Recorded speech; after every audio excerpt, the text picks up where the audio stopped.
एक छोटे से गांव के एक बड़े से घर में से कुछ आवाजें आ रही थी और ये आवाजें विजय और रेखा की थी। दोनों पति पत्नी आपस में बातें कर रहे थे।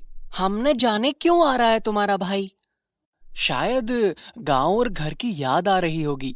तुम उसे जितना सीधा समझते हो वो उतना सीधा भी नहीं है। इन 4 सालों में से एक चिट्ठी तक नहीं आई और कल अचानक आ रहा है वो। तुम भी क्या बातें लेकर बैठ गई हो। खुशी की बात तो ये है कि मेरा भाई आ रहा है। जाओ जाओ, वो अब राम लक्ष्मण वाला जमाना नहीं रहा। हो ना हो वो जरूर पिताजी की जमीन पर कब्जा करने आ रहा होगा, वरना भला इतने बड़े शहर में काम की क्या कमी। जैसा उसका नाम वैसे ही हरकतें हैं, मीठी मीठी बातें करके सबको फंसा लेता है। तुम्हारे विचार उसके विषय में गलत है रेखा। मेरा भाई रसगुल्ला बहुत ही सीधा और सरल स्वभाव का व्यक्ति है। जरा संभल कर रहना, कहीं उसका सरल सीधा और मीठा स्वभाव तुम्हें महंगा ना पड़ जाए। रहने दो, तुमसे तो बात करना ही फिजूल है।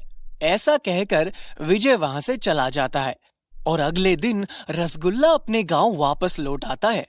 क्यों रे रसगुल्ले, शहर में काम नहीं मिला जो गांव वापस लौट आए? तुम यूं अचानक चले आए, सब ठीक है ना? हाँ भैया, सब ठीक है। दरअसल मैं जिनके यहाँ काम करता था अब वो रहे नहीं और अब कहीं और काम करने का मेरा मन नहीं। तो अब तुम क्या करोगे? मेरे किराने की दुकान भी कुछ खास चलती नहीं और खेत की अवस्था तो तुम भली भांति जानते हो। मैंने सोचा है कि मैं मोमोज बनाऊंगा। भाई ये तुम्हारा दिल्ली या मुंबई नहीं है, एक छोटा सा गांव है। यहाँ के लोगों की जीभ शहरी लोगों की तरह चटोरी नहीं है। हाँ, अब ज्यादातर लोग मोमोज के बारे में जानते हैं और कई लोग शहर जाकर भी खाते हैं, पर यहाँ के लोग दूध दही में ही खुश हैं। तुम्हारा ये शहरी खान पान यहाँ नहीं चलने वाला रसगुल्ले। और मोमोज बनाने के लिए सामान भी तो चाहिए होगा।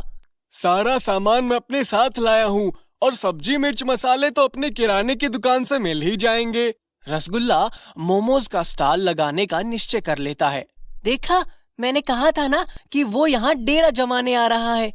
मैंने भी पिताजी को माँ से बात करते हुए सुना कि वो आधी जमीन रसगुल्ले को दे देंगे।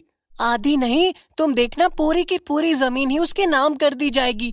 अब वो यहाँ स्टॉल लगाएगा, अच्छी बिक्री होने लगी तो व्यापार बढ़ेगा, तरक्की होगी और हमें क्या मिलेगा? हम तो जैसे तैसे काट भी ले, पर हमारे तीनों बच्चे राजू, बबलू और पिंटू का क्या होगा बोलो? भविष्य में इतनी सी जमीन के लिए तीनों बच्चों में कहाँ सुनी होगी। बात तो सही है। शाम के समय रसगुल्ला सबको बताता है कि उसने अपने ठेले का नाम सोच लिया है। ठेले का नाम होगा रसगुल्ले के मोमोज।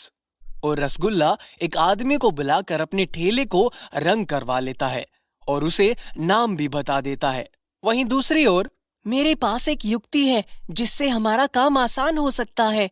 क्या युक्ति है? रेखा विजय के कानों में युक्ति बताती है। अब देखना पूरे गांव भर में कैसा उपहास बनता है और ये रसगुल्ला जल्दी से ये सब छोड़ छाड़ कर वापस शहर चला जाएगा। अगली सुबह जब सब उठकर देखते हैं तो सब हैरान रह जाते हैं। ठेले का नाम रसगुल्ले के मोमोज नहीं बल्कि मोमोज के रसगुल्ले लिख दिया जाता है।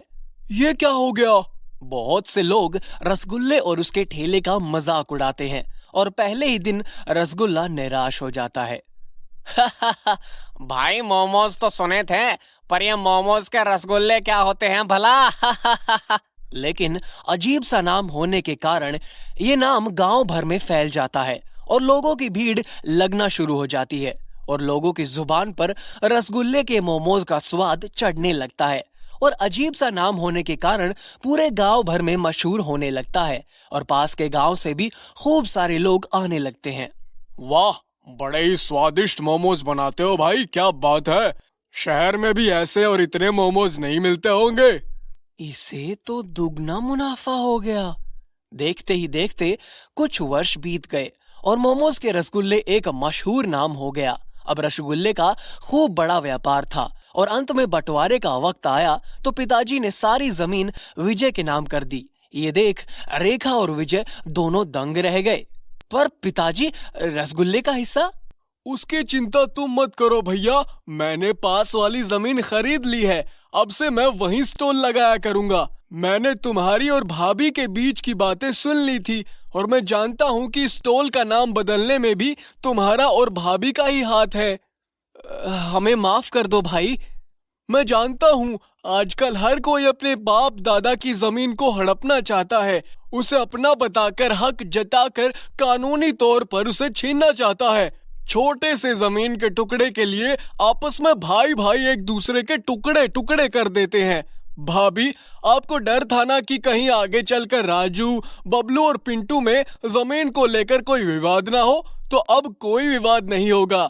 बाप दादा की पुश्तैनी जमीन उनका आशीर्वाद है और उनको यह आशीर्वाद हमारे लिए एक प्रेरणा भी है कि इतने संघर्ष के बावजूद अगर वो इतना बड़ा घर बना सकते हैं तो हम भी बना सकते हैं। मेरा विवाह नहीं हुआ, ना ही मेरी कोई संतान है, पर मेरा मानना है कि हमारे बच्चों में आपस में जमीन जायदाद को लेकर वाद विवाद नहीं हो। इसके लिए हमें उन्हें बचपन से ही स्वयं पर विश्वास करना सिखाना चाहिए।